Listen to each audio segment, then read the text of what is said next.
themes and lots of other things to talk about as well this morning to one of our regular GPs, Dr. Nigat Arif. Good morning to you. Thank you for being with us on the programme today. I'm sure probably quite a few of your NHS colleagues are on your mind today as well, aren't they? Yeah, I know. Happy birthday to the NHS. And obviously I've served the NHS for 14 years as a doctor. So I think we need to give ourselves a thanks. But my colleagues are tired. We're exhausted. The pandemic, the last 18 months has just been horrific in some occasions, but then there's a light at the end of the tunnel because this vaccination program that we in primary care have been rolling out has just been so successful. So if you're 18 and above and you haven't had your vaccine, please go online and book yourself and get your first and second dose, because that will give us the greatest protection. On the weekend, they also released the Rhythm of Life video, which had Jim Broadbent and David Walliams, and just getting people to understand we really do need to get back to the rhythm of life. So please take up the vaccine.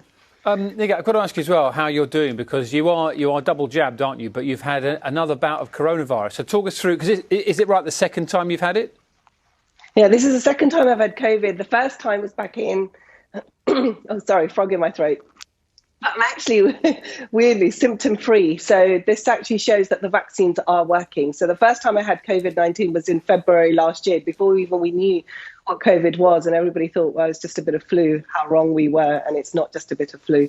I've now tested positive again. I just had symptoms such as slight sneezing. I'm not a sneezy person, but it's an occupational hazard. I've been seeing lots of sneezing and mild headaches, symptoms that could easily represent hay fever-like symptoms in children, particularly in my surgery.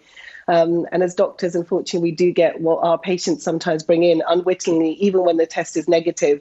I had a lateral flow last Thursday, which came back positive, and then a PCR test, which also came back positive. So now I'm self-isolating for 10 days. But it's reassuring that I don't have any symptoms. I feel well. But in order to protect everybody around me, my community, my loved ones, my patients, I will be self-isolating until the 11th of July. But this just shows that we need to get a handle on this virus. Even if you're double jabbed, does not guarantee that you still won't get COVID-19.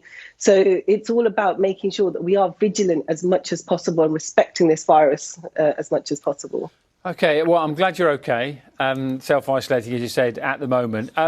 It's really interesting, isn't it, the sort of debate around, you talk about the rhythm of life and getting back to normal, and the Prime Minister's going to be talking about that a little bit later on. And masks have become, and face coverings have become a huge part of everyone's life over the last year, 18 months or so. And there's a big sort of discussion about whether people will choose to wear them beyond July the 19th, or when those restrictions are lifted. How do you feel about that as somebody working in the medical profession? I think it was really helpful on the weekend to have an MP on the Andrew Marsh show say that, it's going to be a personal choice. I know that there are very strong beliefs around mask wearing. I've spoken to you about that before, Dan, because people are either very much against masks and they feel that their freedom and liberty is taken away, to those who just feel more comfortable with a mask. As a doctor, and I think all the doctor fraternity, all of us have been at the coalface of the pandemic, and we know that we're still in the third wave. We know we don't have a handle on the Delta variant at all. And so we are still looking at how much protection these vaccines give us. Not wearing masks is just ludicrous. Not wearing them does not make sense to me. I'm a doctor, I see sick patients, and I'm just thinking, imagine if I saw someone who wasn't wearing a mask in my surgery and I'd been exposed to a new variant.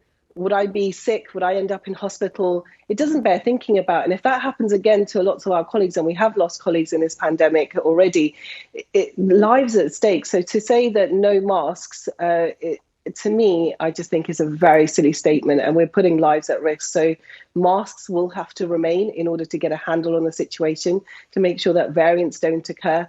And as much as people probably don't like it, but it is the only way to stop those droplets from going from you to other people.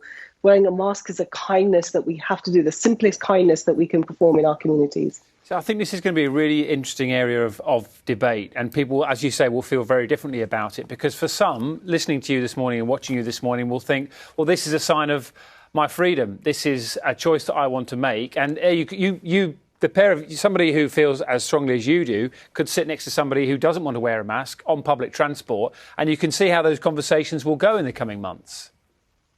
But I think that we've been under lockdown 3 times.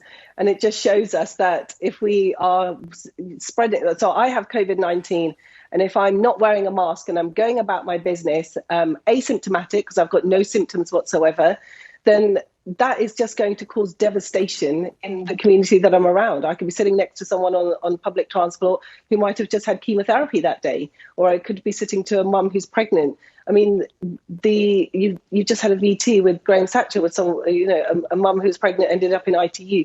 That it was preventable.